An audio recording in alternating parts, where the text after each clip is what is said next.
So hello guys, આજે આપણે 23 અને 24 જાન્યુઆરી 2025ના કરંટ અફેર કવર કરશું. તો એક એક કરીને બધાની શરૂઆત કરીએ. તો આપણો સૌપ્રથમ ટોપિક છે એસેટ રિકન્સ્ટ્રક્શન કંપની.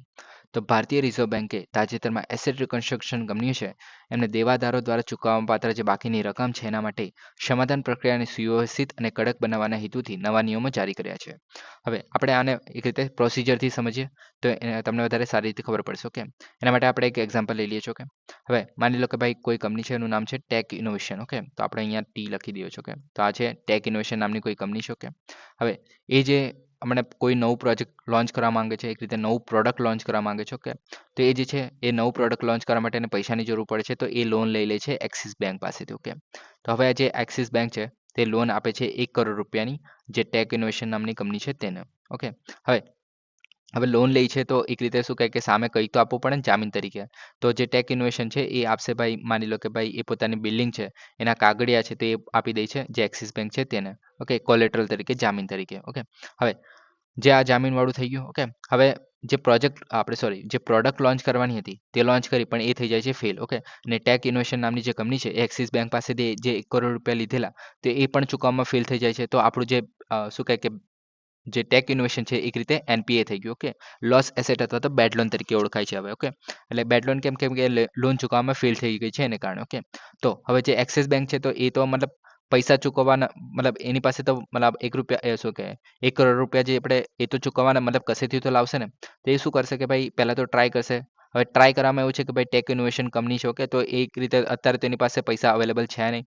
તો હવે એને પાછું પોતાની બેલેન્સ શીટ પણ સાચવવાની હોય છે, કેમ કે બેલેન્સ શીટ પર જ બધું ચાલતું હોય છે. ઓકે, તો એને હું શું કહે કે એક રીતે રેપ્યુટેશન પણ ખરાબ થાય કે ભાઈ તમારે એનપીએ થઈ ગયું છે અને તમારા આટલા રૂપિયા એક રીતે અટકી ગયા છે. ઓકે, તો એવું બધું આપણે બેલેન્સ શીટમાં પણ દર્શાવાતું હોય છે. ઓકે, તો એ શું કરશે કે ભાઈ એ જે છે નેગોશિએટ કરીને, એટલે કે નેગોશિએટ ઇન ધ સેન્સ કે વાટાઘાટો કરીને જે છે એસેટ રિકન્સ્ટ્રક્શન કંપની છે એને જે છે વેચી દેશે. ઓકે, એટલે કે આ જે બેડલાઇન થઈ ગયું છે, જે આપણે ટેક ઇનોવેશન નામની જે કંપની છે જે લોન ચૂકવવામાં ફેલ થઈ ગઈ છે, તો એના જે આપણે એક રીતે કાગળિયા કહી શકીએ, તો એ જે છે વેચી દે છે જે એસેટ રિકન્સ્ટ્રક્શન કંપની છે. ઓકે, તો આપણે અહીંયા સી લખી દઈએ. ઓકે, તો આ જે એસેટ રિકન્સ્ટ્રક્શન જે કંપની છે, ઓકે, તો તેને આપણે વેચી દે છે. માની લો કે ભાઈ 1 કરોડ રૂપિયાની લોનની જે વાત હતી તે મતલબ 70 કરોડ સોરી 70 લાખમાં જે છે એક રીતે જે રિકન્સ્ટ્રક્શન કંપની છે. ઓકે, એસેટ રિકન્સ્ટ્રક્શન કંપની છે. ઓકે, તો એને વેચી દે છે 70 લાખમાં. ઓકે, જે 1 કરોડની વસ્તુ હતી તેને. ઓકે, મતલબ બેડ લોન જે છે જે ટેક ઇનોવેશન છે તેને. ઓકે, હવે મતલબ ટેક ઇનોવેશન આખી કંપનીને નથી વેચી, જે એમના વચ્ચે જે કોન્ટ્રાક્ટ થયેલો, જે એની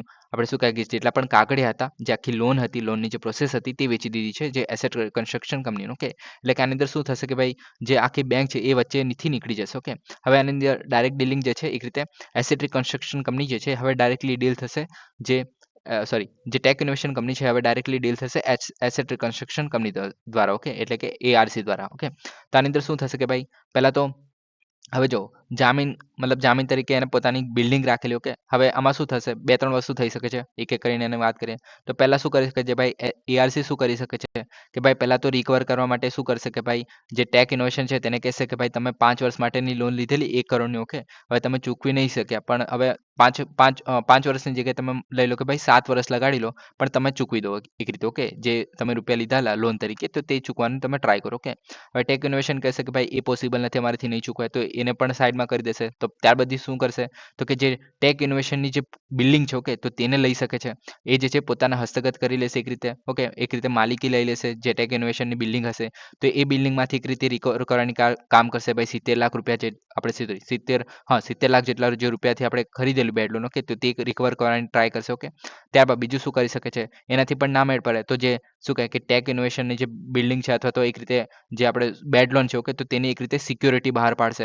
હવે આ સિક્યોરિટી કેવી રીતના બહાર પાડશે કે ભાઈ એની સાથે બીજા બધા જે કંપની છે, બીજી બધી જે બેડ લોન હશે તેની સાથે એક રીતે જથ્થામાં એક રીતે સાથે બહાર પાડશે, અને જે બીજા બધા ઇન્વેસ્ટર્સને કહેશે કે ભાઈ તમે આની અંદર ઇન્વેસ્ટ કરો. ઓકે, હવે ઇન્વેસ્ટરને કેવી રીતના ફાયદો કે જેમ જેમ આ જે બેડ લોનની એક આખી રીતે એક રીતે બંડલ જે બહાર પાડ્યું છે. ઓકે, જે આપણે એસેટ રિકન્સ્ટ્રક્શન કંપની છે એના દ્વારા. ઓકે, તો આ જે બંડલ બહાર પાડવામાં આવ્યું છે તો એને આમાં શું કરશે કે ભાઈ જેમ જેમ પૈસા રિકવર થશે મતલબ એવું તો નહીં થાય કે ભાઈ 100% રિકવર નહીં થાય, પણ જેટલા પણ પૈસા રિકવર થશે તે જે છે એક રીતે જે આ લોકોને જે ઇન્વેસ્ટર્સ છે તેને પણ એક રીતે ફાયદા તરીકે મળશે.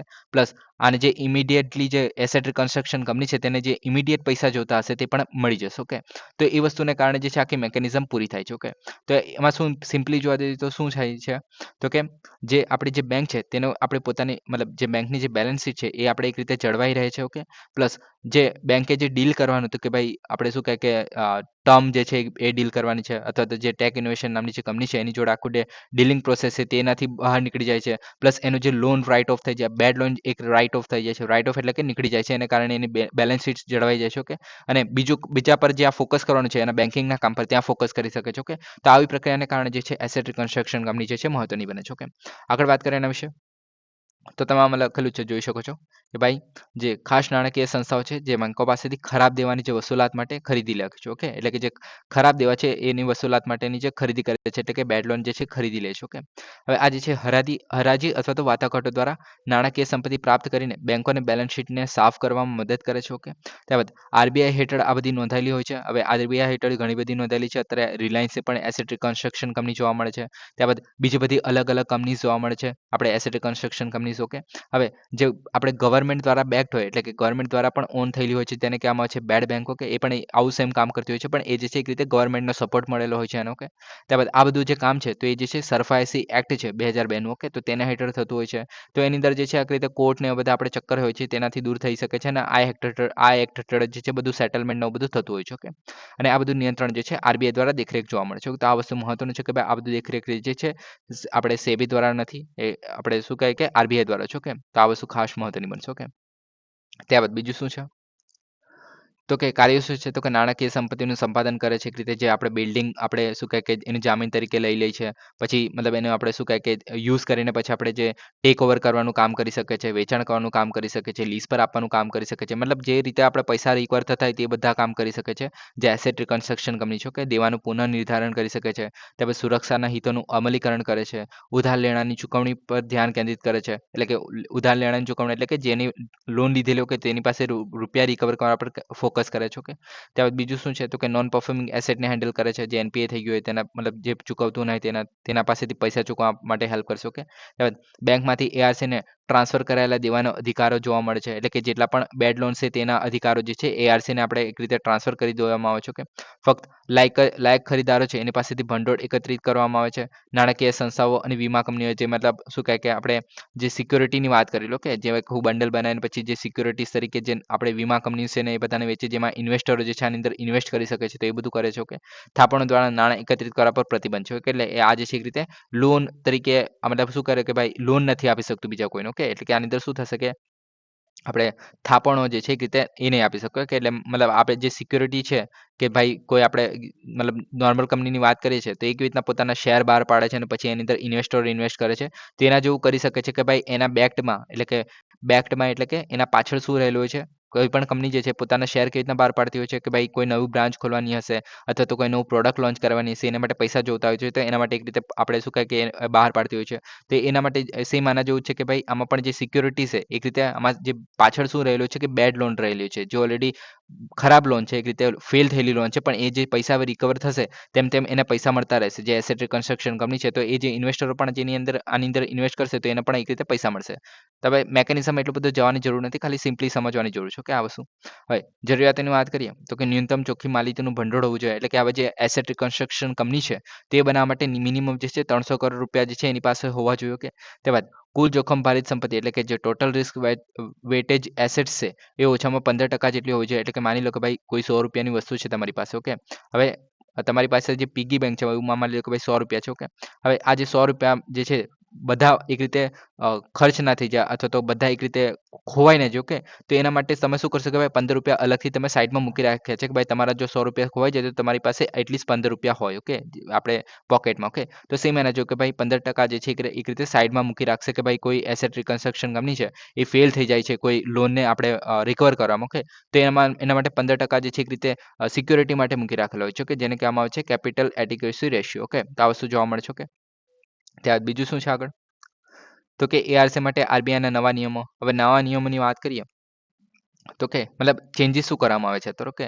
હવે આ બધા યાદ રાખવાની પણ જરૂર નથી મારા ખ્યાલથી તો ઓકે પણ એક રીતે હવે લખ્યા છે તો આપણે એક વાર સમજી લઈએ કે શું લાવ્યા છો કે તો કે એઆરસી જે છે લેણાની ચૂકવણીમાં પારદર્શિતા અને જવાબદારીની સુનિશ્ચિત કરવાનું કામ કરશો કે એક રીતે ત્યારબાદ ઉધાર લેનાર જે નિયત તારીખોની પટાવટ માટે જરૂરી છે જેમાં એક વખત સમાધાન માટે પાત્રતા માપદંડ એટલે કે શું કહે કે એક મેકેનિઝમ આવે છે કે જેમાં એક જ સાથે મતલબ એક જ વખત આપણે સમાધાન લાવવાનું છે ત્યારબાદ એના માટેના પાત્રતા માપદંડ કરી શકે છે પછી એક્સપોઝર શ્રેણીના આધારે માન્ય બલિદાન એટલે કે જે એસેટ રિકન્સ્ટ્રક્શન કંપની છે ઓકે તે કેટલા રૂપિયા છોડી શકે છે તે છે ઓકે પછી સિક્યોરિટીઝના પ્રાપ્તિ પાત્ર જે મૂલ્યની નક્કી કરવા માટેની પદ્ધતિઓ એટલે કે કેવી રીતના નક્કી કરવામાં આવશે કે ભાઈ સિક્યોરિટીઝ કેવી રીતના બહાર પાડવાની ઓકે હવે આ બધું યાદ રાખવાની કઈ જરૂર નથી ઓકે ત્યારબાદ સ્વતંત્ર સલાહકાર સમિતિ બનાવવામાં આવશે જેની અંદર 1 કરોડથી વધુ રકમ ચૂકવવાની બાકી હોય તેવા દેવાદારોને ફરજિયાત હશે ઓકે એટલે કે જે 1 કરોડ કરતાં વધારે રૂપિયા જે બાકી હોય તેના માટે સ્પેસિફિકલી એક સ્વતંત્ર સલાહકાર સમિતિ બનાવવામાં આવશે પછી ટેકનિકલ નાણાકીય અને કાનૂની ક્ષેત્રના નિષ્ણાતો લાવવામાં આવશે એના માટે ત્યારબાદ ઉધાર લેનાર જે નાણાકીય સ્થિતિ છે અંદાજિત કમાણી છે પુનઃપ્રાપ્તિની સંભાવના છે એનું મૂલ્યાંકન કરવામાં આવશે ત્યારબાદ બીજું શું છે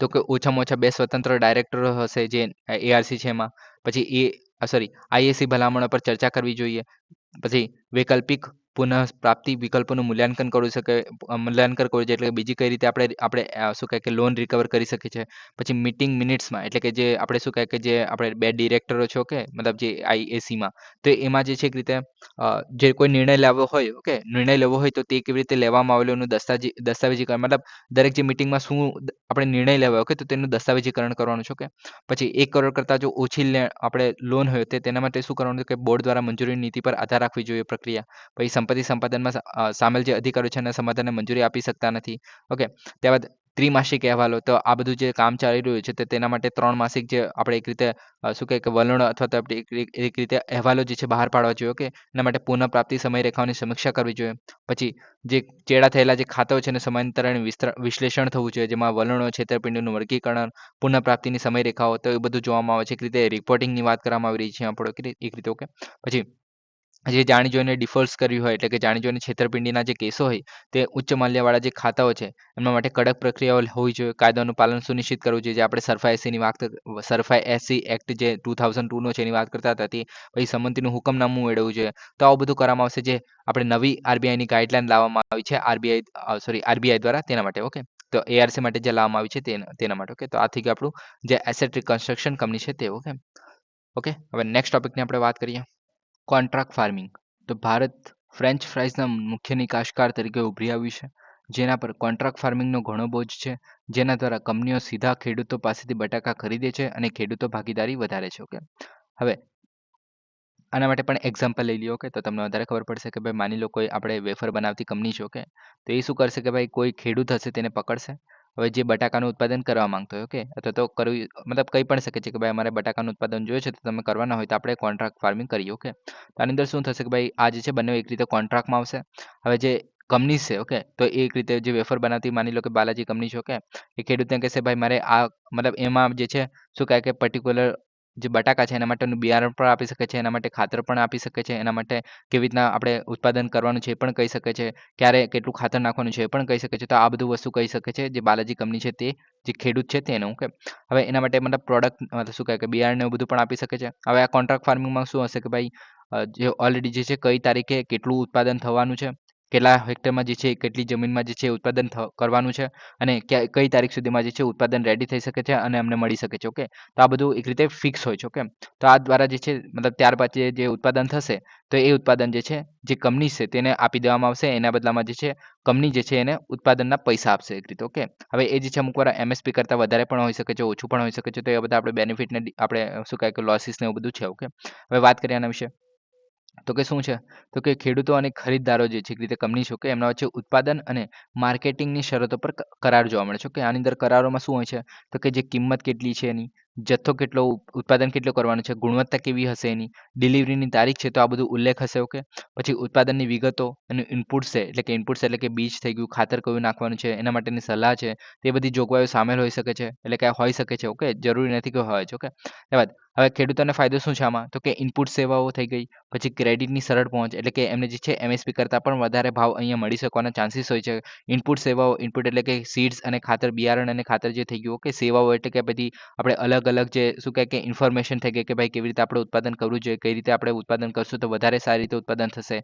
તો એવું બધું આપણે સેવાઓ અને સલાહો પણ મળી શકે છે. ઓકે, ત્યારબાદ સુધારેલું કૌશલ્ય તો વધુ સારું ઉત્પાદન અને વ્યવસ્થાપન કુશળતા. ઓકે, ત્યારબાદ મશીન્સ છે નવી-નવી તો એ પણ મળી શકે છે, નવી ટેકનોલોજી બની શકે છે. પછી આપણે શું કહે કે જે ડ્રિપિંગ જે કહીએ છીએ કે જે સિંચાઈ પદ્ધતિ જે છે કહીએ છીએ કે તો આપણે જે ટપક સિંચાઈ પદ્ધતિ જે કહીએ છીએ કે તો એ યુઝ મતલબ એના માટે પૈસા આપી શકે છે જે કંપની છે. ઓકે, તો એવું બધું પણ કરી શકે છે. અને સુરક્ષિત બજાર માટેની નવી તકો એક તો પહેલાં તો MSP કરતાં વધારે પૈસા મળે છે એવા પણ આની અંદર ચાન્સીસ રહી શકે છે. ઓકે, પછી નવી તકો એટલે કે આપણે શું કહે કે એકવાર મતલબ પ્રોફિટફુલ થયું તો નેક્સ્ટ ટાઈમ પર તમને કહી શકે છે. તો એ નવી તકો પણ એક રીતે ઊભી થઈ શકે છે આવી રીતે. ઓકે, ત્યારબાદ બીજું શું છે?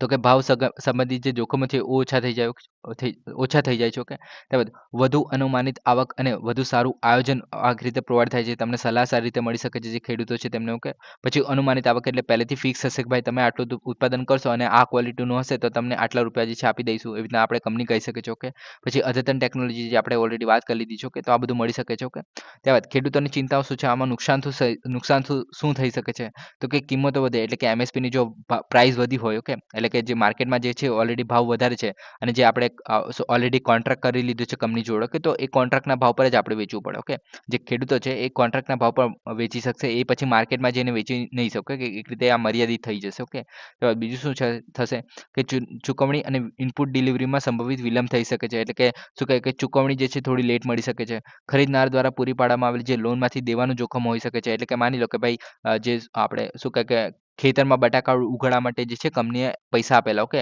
માની લો કે ભાઈ 1-2 લાખ રૂપિયા આપ્યા હોય માની લો. ઓકે, હવે એ જે છે શું કહે કે આપણે ઉગાડ્યું તો ખરું, ખેડૂતો દ્વારા એક રીતે ઉગાડવામાં આવતા હોય પણ એ જે છે જેટલું ક્વોલિટીનું હતું એ નથી ઉગાડવામાં આવ્યું, પ્લસ જેટલું આપણે ક્વોન્ટિટીમાં હતું જેટલું ઉત્પાદન થવું જોઈએ એટલું નહીં થયું. ઓકે, એક રીતે નુકસાન થઈ ગયું, કોઈ આપણે કુદરતી આફત એવું કંઈ આવી ગયું. ઓકે, તો એને કારણે શું જેટલું ઉત્પાદન થવાનું હતું એ નહીં થયું, તો એને કારણે શું થયું કે ભાઈ કંપનીને તો નુકસાન નહીં થાય પણ એને કારણે શું ભાઈ ખેડૂતો પાસેથી એક રીતે દેવા જેવું થઈ જશે. કેમ કે 1 લાખ રૂપિયા જે 2 લાખ રૂપિયા જેટલા લીધા હોય એટલા એ તો પાછા આપણે કંપનીને ચૂકવવાના છે ને એ રીતે. ઓકે, ત્યારબાદ એક પાકના વાવેતરથી થતા જોખમો એટલે કે દર વર્ષે જો તમને કયા કરે અને કોન્ટ્રાક્ટ ફાર્મિંગ છે કે માની લો કે ભાઈ તમને 2-3 વર્ષ માટે કીધું છે કે ભાઈ તમારે 2-3 વર્ષ જે છે તમારા પાસે આપણે કોન્ટ્રાક્ટ કરી લઈએ છીએ અને તમારે જે છે સેમ જ પાક ઉગાડવાનો છે દર વર્ષે. ઓકે, તો એને કારણે જોખમ આપણે એક રીતે શું કહે કે ખેતરને નુકસાન થઈ શકે છે, તો એવું પણ થઈ શકે છે. ત્યારબાદ ખરીદદારો સાથે અસમાનતા અને વાટાઘાટોની શક્તિ એક રીતે જેમ તો શું કહે ખેડૂતો જે છે એક રીતે અભણ હોય છે મોસ્ટલી. ઓકે, અમુક લોકો હોય છે કે ભણેલા પણ હોય છે ખેડૂતો, એવું જરૂરી નથી. પણ શું કહે કે જે કંપની છે એમ પોતાના જે છે પ્રોપર વકીલોને એવું બધું હોય છે, એમને પ્રોપર જે છે પ્રોસિજર એવું બધું હોય છે. ઓકે, તો એ લોકો પાસે વકીલો છે એક રીતે પ્રોપર વાત કરી શકે છે કે એના માટે કોઈ પ્રોબ્લેમ આવે તો કોર્ટમાં પણ જવાની જો સ્થિતિ આવે તો ત્યારે પણ એ લોકો પાસે પ્રોપર નોલેજ હશે તો એવું બધું થઈ શકે છે. ઓકે, જે ખેડૂતો પાસે અમુક વાર લેક થતું હોય છે. ઓકે, નથી હોતું, તો એને કારણે પણ એ સોદાબાજીમાં જે છે એક રીતે ઓછા પડી શકે છે. ઓકે, તો આ બધું જોવા મળે છે કોન્ટ્રાક્ટ ફાર્મિંગમાં. ઓકે, તો આ થઈ ગયું. હવે નેક્સ્ટ ટોપિકની આપણે વાત કરીએ. નવી સંચાર સાથી મોબાઈલ એપ્લિકેશન. તો તાજેતરમાં કેન્દ્રીય સંદેશાવ્યવહાર મંત્રીએ નાગરિક કેન્દ્રિત પહેલોનો એક સમૂહ શરૂ કર્યો છે જેમાં સંચાર સાથી મોબાઈલ એપ્લિકેશન અને રાષ્ટ્રીય બ્રોડબેન્ડ મિશન 2.0 જે છે એની શરૂઆત કરવામાં આવી છે. હવે નવી સંચાર સાથી મોબાઈલ એપ્લિકેશનની જો આપણે વાત કરીએ તો એ જે છે ટેલિકોમ સુરક્ષા વધારવા માટે અને નાગરિકોને સશક્ત બનાવવા માટે રચાયેલી એક વપરાશકર્તા મૈત્રીપૂર્ણ પ્લેટફોર્મ છે. એક રીતે વેબસાઇટ અથવા તો એપ્લિકેશન તમે ગણી શકો છો. ઓકે, હવે આની અંદર અલગ અલગ સેવાઓ છે જેમ કે સૌપ્રથમ જોવા મળે છે ચક્ષુ. તો એ શું કરશે તો કે એ જે છે શંકાસ્પદ જે છેતરપિંડી સંદેશ વ્યવહાર જેમાં કોલ્સ અને SMS જે તમારા પર આવતા હોય છે. ઓકે, જે ફ્રોડ કોલ્સ આવતા હોય છે. ઓકે, તો એ બધાને આપણે શું કહે કે બંધ કરવા માટે જે છે બ્લોક કરવા માટે જે છે હેલ્પ કરી શકે છે. એ જે ચક્ષુ જોવા મળે છે. ઓકે, જે આપણે જે નવી સંચાર સાથે મોબાઈલ એપ્લિકેશનની જે વેબસાઇટ છે એની ઉપર અથવા તો એપ્લિકેશન છે એના પર. ઓકે, ત્યારબાદ બીજું જોવા મળશે મોબાઈલ કનેક્શન એટલે કે તમારા જે છે તમારા નામે કેટલા મોબાઈલ કનેક્શન જોવા મળે છે એટલે કે તમારા નામે કેટલા સિમ કાર્ડ જોવા મળે છે. ઓકે, તો તે તમે જાણી શકો છો આ વેબસાઇટ પર જઈને. ઓકે, ત્યારબાદ ખોવાયેલા અથવા તો ચોરાયેલા જે હેન્ડસેટ છે એને બ્લોક કરવા માટે તો એ જે છે બ્લોક કરી શકાય છે, ટ્રેસ કરી શકાય છે, તો પુનઃપ્રાપ્ત કરી શકાય છે. હવે હેન્ડસેટ એટલે કે તમારે જે ફોન છે એ ચોરી થઈ ગયું હોય અથવા તો કશે ખોવાઈ ગયું હોય. ઓકે, તો તમે જે છે એ સિમ કાર્ડ મતલબ એ ફોનમાં જો ઇન્સર્ટેડ હોય. ઓકે, તો તમે પોતાના જે IMEI નંબર છે પછી સિમ કાર્ડ નંબર છે તો એ બધું આની અંદર પ્રોવાઈડ કરીને પછી જે છે તમારો ફોન જે છે શોધી શકો છો એક રીતે. ઓકે, તો તમે મતલબ અત્યારે ખોવાઈ ગયો હોય તો 10 મિનિટ 15 મિનિટ પછી તમે ફટાફટ જો કરી શકતા હોય તો વધારે સારું એક રીતે ચાન્સીસ હોય છે કે ભાઈ તમને પાછો મળી શકે છે. ઓકે,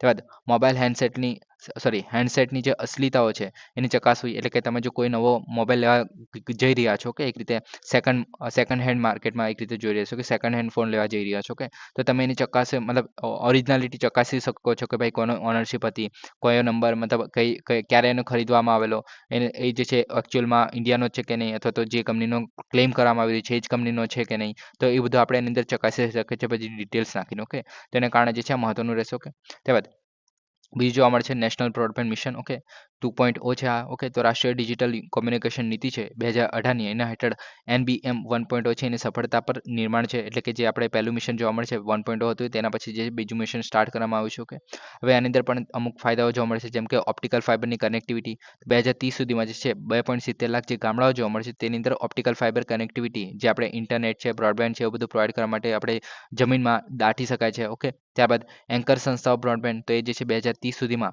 90% જેટલી શાળાઓ થઈ ગઈ, પ્રાથમિક આરોગ્ય કેન્દ્રો થઈ ગયા, આંગણવાડી કેન્દ્રો થઈ ગયા, પંચાયતી કચેરીઓ થઈ ગયા, તો એમને જે છે ઇન્ટરનેટ કનેક્ટિવિટી પૂરી પાડવાની વાત કરવામાં આવી રહી છે 2030 સુધીમાં. ઓકે, ત્યારબાદ ફાઇબર નેટવર્ક મેપિંગ, તો કે 2026 સુધીમાં કઈ કઈ જગ્યાએ આપણે જે બ્રોડબેન્ડ છે એને આપણે જે વાયર છે એ બધી કઈ કઈ જગ્યાએ લગાડવામાં આવે છે. ઓકે, કઈ કઈ જગ્યાએ દાટવામાં આવે છે તો એનું મેપિંગ કરી શકાય છે. PSU માલિકીને જે ફાઇબર નેટવર્કનું 100% મેપિંગ કરવાનું છે કે ભાઈ કઈ જગ્યાએથી જે છે આપણે વાયર લઈ જવામાં આવી રહ્યો છે. અમુક વાર આપણે સમુદ્રમાંથી પસાર કરવામાં આવતો હોય, કે તો ઇન્ડિયામાંથી માની લો કે ભાઈ તમારો કોઈ એરિયા છે. ઓકે, અને તમારું જે કોઈ સ્પેસિફિક ગલી છે તો એની જગ્યાએથી મતલબ ત્યાંથી કોઈ વાયર કાઢવામાં આવી રહ્યો છે. ઓકે, તો એ તમે જાણી શકો છો કે ભાઈ આ જગ્યાએ જે છે, મતલબ તમારે જાણવાની જરૂર નથી, પણ એ જે છે તમે મતલબ આ જે કંપની છે. ઓકે, તો એના જે છે 100% કઈ જગ્યાએથી વાયર લઈ જઈ રહ્યા છે તો એ આપણે જાણી શકીએ છીએ. એ કામ જાણવામાં આવશે તો અત્યારે ખબર પડશે. ઓકે, એ જાણવાનો ફાયદો શું છે કે કઈ જગ્યાએથી વાયર જઈ રહ્યો છે. તો કે રાઈટ ઓફ ધ વે છે. ઓકે, હવે કેમ, તો કે પહેલા તો call before you dig up. Okay, તો આ શું છે, તો કે કોઈ પણ જગ્યાએ આપણે શું કહે કે ગટર ખોદવાની હોય છે અથવા તો રસ્તો ખોદવાનો હોય છે. ઓકે, તો અચાનક આપણે શું કહે કે પહેલા હું શું કહે કે રસ્તો બન્યો હોય છે, ત્યાર પછી યાદ આવે છે ભાઈ કે આપણે જે પાણીની પાઇપો છે ફાટી ગઈ છે તો એને પહેલા રિપેર કરવાનો છે, તો વાયર જે છે એને હરીકી રીતે નાખવાનો છે, તે જે આપણે રસ્તો બનાવેલો એનું ખોદી નાખવામાં આવે છે. ઓકે, તો એવું ના થાય. ઓકે, તો એના માટે શું કરવામાં આવશે કે ભાઈ કોઈ પણ રસ્તો છે અથવા તો કોઈ પણ જગ્યા છે જ્યાં કોઈ કન્સ્ટ્રક્શનનું કામ કરવાનું છે, તો કોઈ ખોદકામ કરવાનું છે. ઓકે, તો એના પહેલા જે છે આ એપમાં જવાનું છે, અને ત્યારબાદ જે છે તમે ચેક કરી શકો છો કે ભાઈ મતલબ તમારે પરમિશન લેવાની છે કે અમારે ખોદકામ આ જગ્યાએ કરવાનું છે. ઓકે, અને ત્યારબાદ જે છે આની અંદર પરમિશન મળે તો એના કારણે તમને પરમિશન મળ્યા પછી તમે ખોદકામ કરી શકો છો, જેથી જે આગળ જે બ્રોડબેન્ડ માટેની અથવા તો જે ફાઇબર નેટવર્ક નાખવામાં આવ્યું છે ઓલરેડી. ઓકે, તો તેને નુકસાન નથી. ઓકે, તો એ વસ્તુને ચેક કરવા માટે જે છે સુરક્ષિત રાખવા માટે જે છે આનો ઉપયોગ કરી શકાય છે. ત્યારબાદ રાઇટ ઓફ ધ વે અરજી, તો આમાં શું છે કે રાઇટ ઓફ ધ વે એટલે કે ધારો કે તમે મતલબ કોઈ કંપની છે. ઓકે, તેને જે છે ફાઇબર નેટવર્ક નાખવું છે, ફાઇબરના જે વાયરો નાખવા છે ટેલિકોમ્યુનિકેશન પ્રોવાઈડ કરવા માટે ગામડાઓમાં. ઓકે, તો અમુક જે પ્રાઇવેટ જે જમીન હોય, જે આપણે ગવર્મેન્ટની જમીન હોય. ઓકે, તો ત્યાં જે છે એક રીતે જે શું કહે કે એ જમીનમાંથી આપણે વાયર જે છે એક રીતે નાખવો છે, ફાઇબર આપણે ઓપ્ટિકલ જે ફાઇબર નાખવા છે. ઓકે, એક રીતે તો એનો જે શું કહે કે વાટાઘાટો ચાલતી હોય તો એનો નિકાલનો સમય ઘટાડીને 30 દિવસ જેટલો કરી દેવાનો છે. ઓકે, જે 2030 સુધીમાં કરવાનું છે આ વસ્તુ. ત્યારબાદ નવા જે રાઇટ ઓફ ધ વેના નિયમો છે એ 2024ના અમલીકરણ માટે હિસ્સેદારો સાથે કામ કરવાનું છે. તો આ બધું જોવા મળ્યું છે જે નેશનલ બ્રોડબેન્ડ મિશન છે એના હેઠળ. ઓકે, તો આ થઈ ગયું. હવે નેક્સ્ટ ટોપિકની આપણે વાત કરીએ. સ્ટાર્ટઅપ માટે ભંડોળ યોજના, હવે એટલે કે fund scheme for the startups એવું નામ છે. ઓકે, તો કેન્દ્રીય વાણિજ્ય અને ઉદ્યોગ મંત્રીએ તાજેતરમાં ભાર મૂક્યો હતો કે સ્ટાર્ટઅપ ઇન્ડિયા મિશનની સફળતાનો મુખ્ય ભાગ જે છે એ મુખ્ય ભંડોળ પદ્ધતિઓ, ખાસ કરીને ફંડ ફોર ધ સ્ટાર્ટઅપ છે એને આભારી છે. હવે આ સ્કીમની જો આપણે વાત કરીએ તો આ શું છે, તો કે આની મંજૂરી જે છે પહેલાં તો 2016માં કરવામાં આવી દીધેલી, અને આની જે અંદર જે છે 10,000 કરોડ રૂપિયા જોવા મળે છે. ઓકે, હવે એટલે કે એની જે સ્થાપના થયેલી. ઓકે, એક રીતે હવે આનો ઉદ્દેશ્ય શું છે, તો કે ભારતીય સ્ટાર્ટઅપ્સ જોવા મળે છે એને પ્રોત્સાહન આપવું અને સ્થાનિક મૂડી છે એની પહોંચને પૂરી પાડવી. હવે આ જે છે સ્ટાર્ટઅપમાં સીધું રોકાણ કરતું નથી, એટલે કે આ જે ફંડ સ્કીમ જોવા મળે છે તો એ જે છે ડાયરેક્ટલી સ્ટાર્ટઅપને પૈસા નથી આપી દેતું. આની અંદર શું કરવામાં આવે છે, તો કે જે SEBI registered alternative investment fund બનાવવામાં આવે છે. સેબી તો બધાને ખબર છે, security exchange board of India. Okay, તો તેના હેઠળ જે છે એક રીતે નવી કંપની બનાવવામાં આવે છે જેનું નામ રાખવામાં તેને કહેવામાં આવે છે અલ્ટરનેટિવ ઇન્વેસ્ટમેન્ટ ફંડ. ઓકે, એટલે કે સેબી હેઠળ જે છે એક નવું વસ્તુ આપણે સ્થાપવામાં આવે છે જેને ડોટર ફંડ તમે કહી શકો છો, ડોટર એસેટ અથવા ડોટર કંપની તરીકે કહી શકો છો. ઓકે, હવે આ જે ડોટર કંપની છે તે જે છે એના હેઠળ રહેલી, મતલબ એના હેઠળ તો નહીં પણ અલગ અલગ જે સ્ટાર્ટઅપ્સ હશે. ઓકે, તો તેને જે છે એક રીતે પૈસા આપવાનું કામ કરશે. ઓકે, પણ આની અંદર એક નિયમ એવો છે કે ભાઈ જેટલા તમને જે શું કહે કે અલ્ટરનેટિવ ઇન્વેસ્ટમેન્ટ ફંડ છે. ઓકે, જે કંપની છે, જે ડોટર ફંડ છે. ઓકે, તો એ બનાવવામાં આવી છે તો એને જે છે ડબલ આપવાનો હોય છે એક રીતે. ઓકે, આમાં લખેલું છે કે જે અલ્ટરનેટિવ ઇન્વેસ્ટમેન્ટ જે ફંડ બનાવવામાં આવ્યું છે એ સ્ટાર્ટઅપમાં જે છે ફંડ ઓફ ફંડ હેઠળ જે પ્રતિબદ્ધ રકમ એટલે કે જે ફંડ ઓફ ફંડમાંથી જેટલી રકમ પ્રાપ્ત થઈ હોય, માની લો કે 10 કરોડ રૂપિયા ફંડ ઓફ ફંડમાંથી જે છે પ્રાપ્ત થયા છે, જે આપણી અલ્ટરનેટિવ ઇન્વેસ્ટમેન્ટ ફંડ છે, તો એ જે છે 20 કરોડ રૂપિયા જે છે આપણે સ્ટાર્ટઅપમાં નાખશે. ઓકે, તો એ રીતે જોવા મળે છે. હવે આ બધું જે છે મતલબ એક રીતે રોકાણ કરશે. ઓકે, જે અલ્ટરનેટિવ ઇન્વેસ્ટમેન્ટ ફંડ છે તે. ઓકે, હવે આ જે છે બધું છે તે એ small industry development bank of India છે, સીડીબી છે, તો એના દ્વારા સંચાલિત કરવામાં આવશે. જે યોગ્ય આઈફાઈ છે એને જે અલ્ટરનેટિવ ઇન્વેસ્ટમેન્ટ ફંડ છે એને પસંદ કરશે અને ત્યારબાદ જે છે વિતરણનું નિરીક્ષણ કરશે. ઓકે, તો આ બધું જે છે એક રીતે હેન્ડલ કરવાનું કામ જે છે સીડીબી દ્વારા કરવામાં આવશે. ઓકે, તો આ થઈ ગયું આપણું ફંડ ઓફ ફંડ સ્કીમ છે, જે મોસ્ટલી જે છે સ્ટાર્ટઅપ માટે જોવા મળે છે. ઓકે, હવે જે સીડીબીની આપણે વાત કરીએ તો સીડીબી શું છે, તો કે small industry development bank of India. Okay, તો 1990માં સંસદના એક કાયદા હેઠળ આને બનાવવામાં આવેલું. ઓકે, સૂક્ષ્મ લઘુ અને મધ્યમ ઉદ્યોગો છે એટલે કે એમએસએમઈ છે એને પ્રોત્સાહન આપવું, ધિરાણ અને વિકાસ માટે મુખ્ય નાણાકીય સંસ્થાઓ તરીકે કામ કરે છે. ઓકે, હવે આ તમારે યાદ રાખવાનું છે કે એમએસએમઈની જે ડેફિનેશન છે એની જે આપણે એક રીતે વ્યાખ્યા છે એ ચેન્જ થઈ ગઈ છે. ઓકે, તમને બધાને ના ખબર હોય તો બજેટમાં ચેન્જ થઈ ગઈ છે. આપણે ડિસ્કસ કરતા હતા ત્યારે આપણે વાત કરેલી, તમને દેખાડી દઉં છું. તો કે આ છે. ઓકે, આપણે રિવાઇઝ થઈ ગયું છે. જે આપણે ક્રાઇટેરિયા છે તો કે એમએસએમઈ જ્યારે આપણે કહ્યું હોય, એમએસએમઈ એટલે કે micro small and medium enterprise. Okay, તો આ થઈ ગયું એમએસએમઈ. ઓકે, તો આ થઈ ગયું. હવે આની અંદર તમે જોઈ શકો છો કે ભાઈ ચેન્જ કરવામાં આવ્યું છે. પહેલાં શું હતું કે ભાઈ 1 કરોડ ઇન્વેસ્ટમેન્ટ હોય અને 5 કરોડ જો ટર્નઓવર હોય તો તેને આપણે માઇક્રો એન્ટરપ્રાઇઝીસ કહેતા હતા. ઓકે, પણ હવે શું છે તો કે 2.5 કરોડ જે છે ઇન્વેસ્ટમેન્ટ હોય અને ટર્નઓવર જે છે 10 કરોડ જેટલું થઈ ગયું હોય. ઓકે, તો તેને આપણે માઇક્રો એન્ટરપ્રાઇઝીસ કહીશું. ત્યારબાદ 25 કરોડ જેટલું આપણે ઇન્વેસ્ટમેન્ટ છે અને 100 કરોડ જેટલું આપણે ટર્નઓવર છે તેને આપણે સ્મોલ એન્ટરપ્રાઇઝીસ કહીશું. અને જે 125 કરોડ જેટલું 125 કરોડ જેટલું ઇન્વેસ્ટમેન્ટ છે અને ટર્નઓવર જે છે 500 કરોડ જેટલું છે તો તેને આપણે મીડિયમ એન્ટરપ્રાઇઝીસ કહીશું. અને આવો ક્વેશ્ચન જે છે પૂછાઈ શકે છે 100%. ઓકે, તો આ ખાસ યાદ રાખો કે ભાઈ કોને કેટલું ઇન્વેસ્ટમેન્ટ હોય અને કેટલું ટર્નઓવર હોય તેને આપણે માઇક્રો એન્ટરપ્રાઇઝીસ કહીએ છીએ. તો એવું તમારે યાદ રાખવાનું છે ભાઈ, ઓબ્વિયસ વસ્તુ છે, પૂછાઈ શકે છે. ઓકે, તો આ વસ્તુ તમારે ધ્યાન રાખવી અને સ્પેસિફિકલી બજેટમાં લખ્યું છે એને કારણે મહત્વની બને છે. ઓકે, તો આ થઈ ગયું. નેક્સ્ટ વાત કરીએ તો કે એમએસએમઈને બજાર વૃદ્ધિ, ટેકનોલોજી વિકાસ, વ્યાપારીકરણ માટે ભંડોળ મેળવવું એના માટે મદદ કરે છે. નાના ઉદ્યોગ વિકાસ ભંડોળ, રાષ્ટ્રીય ઇક્વિટી ભંડોળ સંચાલન, તો આવા બધા જે ભંડોળ અલગ અલગ જોવા મળે છે તો એના દ્વારા જે છે એમએસએમઈને હેલ્પ કરવાનું કામ કરે છે. ત્યારબાદ સ્વચ્છ ઉત્પાદન અને ઉર્જા કાર્યક્ષમતાને પ્રોત્સાહન આપે છે. એટલે કે જે એવી એમએસએમઈ છે જે સ્વચ્છતા ઉત્પાદન જેમ કે રિન્યુએબલ એનર્જી છે, પછી ઉર્જા કાર્યક્ષમતા એટલે કે જે રિન્યુએબલ એનર્જી દ્વારા જે નવા નવા પ્રોજેક્ટ્સ બનાવવામાં આવતા હોય છે, નવી કોઈ ટેકનોલોજી બનાવવા માટે કામ કરતું હોય, પર્યાવરણ માટે કામ કરતું હોય, તો એ બધું જે કામ કરતું હોય છે તો એવા એમએસએમઈને હેલ્પ કરી શકે છે. એના માટે ભંડોળ પૂરું પાડવાનું કામ કરે છે. ડાયરેક્ટલી ભંડોળ નહીં આપે પણ આવી રીતના જે અલગ અલગ ફંડ્સ જોવા મળે છે તો તેના દ્વારા જે છે ભંડોળ પ્રાપ્ત કરવા માટે હેલ્પ કરી શકે છે. ઓકે, જે સીડીબી છે તે. ઓકે, તો આ થઈ ગયું આપણું જે સીડીબી. ઓકે, હવે નેક્સ્ટ ટોપિકની આપણે વાત કરીએ.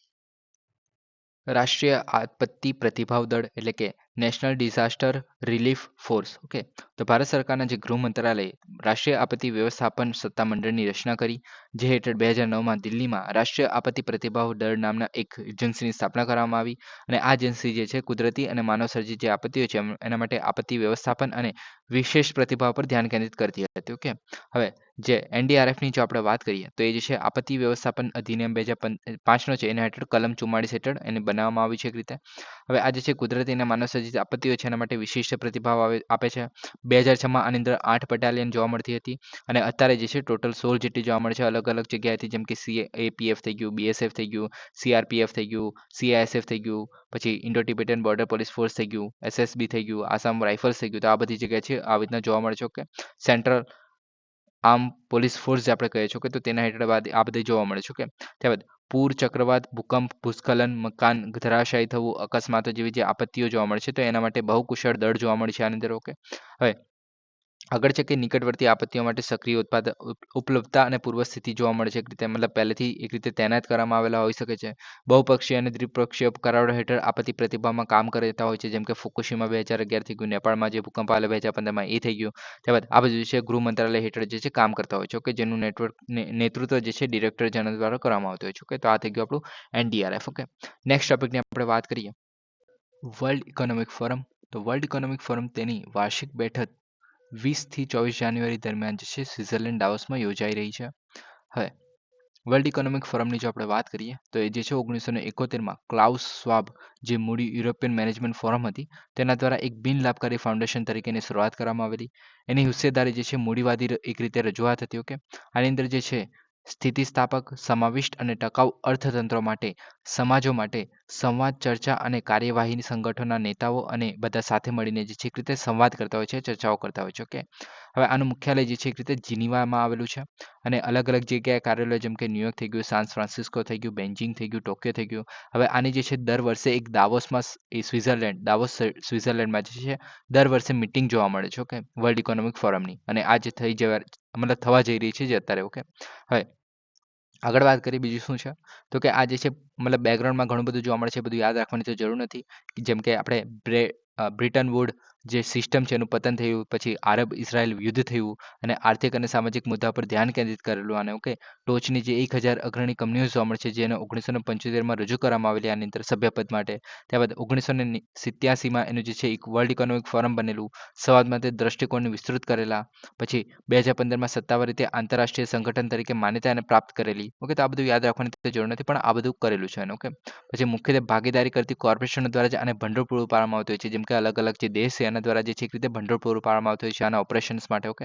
હવે મેઇન યાદ રાખવાની જરૂર શું છે આની અંદર તો કે આના દ્વારા જે અહેવાલો બહાર પાડવામાં આવે છે તે ઘણા ઇમ્પોર્ટન્ટ છે. ઓકે. હવે આની અંદર જોવા મળે છે જેમ કે ગ્લોબલ કોમ્પિટિટિવનેસ રિપોર્ટ થઈ ગયું, જેને આપણે સ્પર્ધાત્મક અહેવાલ કહેવામાં આવે છે. કે માહિતી ટેકનોલોજી અહેવાલ એટલે કે ઇન્ફોર્મેશન ટેકનોલોજી રિપોર્ટ, જાતિ ગેપ અહેવાલ એટલે કે ગ્લોબલ જેન્ડર ગેપ રિપોર્ટ, જોખમ અહેવાલ, ગ્લોબલ રિસ્ક રિપોર્ટ આપણે થોડા દિવસ પહેલા આપણે ડિસ્કસ કરેલો. કે મુસાફરી અને પ્રવાસન અહેવાલ, ટ્રાવેલ એન્ડ ટુરિઝમ રિપોર્ટ, પછી સક્ષમ વેપાર અહેવાલ તો એનેબલિંગ ટ્રેડ રિપોર્ટ. તો આમાં જે છે જેન્ડર ગેપ રિપોર્ટ જે છે મોસ્ટલી પૂછાયેલો છે. પછી રિસ્ક રિપોર્ટ જે છે પૂછાયેલો છે. પછી કમ્પિટિટિવનેસ રિપોર્ટ જે છે મહત્વના છે. તો આ ત્રણ આ બધા જે છે કયાના દ્વારા બહાર પાડવામાં આવે છે તે વસ્તુ યાદ રાખવી ઘણી મહત્વની બને છે. ઓકે, તો આ વસ્તુ યાદ રાખવી. ઓકે. હવે નેક્સ્ટ વાત કરીએ બીજું શું છે આની અંદર તો કે સહભાગીઓ જેમ કે આની અંદર રોકાણકારો થઈ ગયા, વ્યવસાયિકો થઈ ગયા, રાજકીય નેતાઓ થઈ ગયા, અર્થશાસ્ત્રીઓ થઈ ગયા, સેલિબ્રિટીઓ થઈ ગયા, પત્રકારો સહિત 3000 જેટલા આપણે સહભાગીઓ જોવા મળે છે. ઓકે, જે દિવસ મિટિંગ જોવા મળે છે એની અંદર. ત્યારબાદ સમયગાળો જે છે એ 5 દિવસનો હોય છે અને 500 સત્રોમાં વૈશ્વિક મુદ્દાઓ પર ચર્ચા કરવામાં આવશે આની અંદર. ઓકે, તો આ થઈ ગયું આપણું જે world economic forum. Okay, next ટોપિકની આપણે વાત કરીએ. Great barrier reef. તો તાજેતરના એક અભ્યાસ મુજબ ગ્રેટ બેરિયર રીફ પરના જીવનમાં આબોહવા પરિવર્તન અને વિવિધ માનવ સર્જિત પરિબળોને કારણે નોંધપાત્ર પરિવર્તનો આવી રહ્યા છે.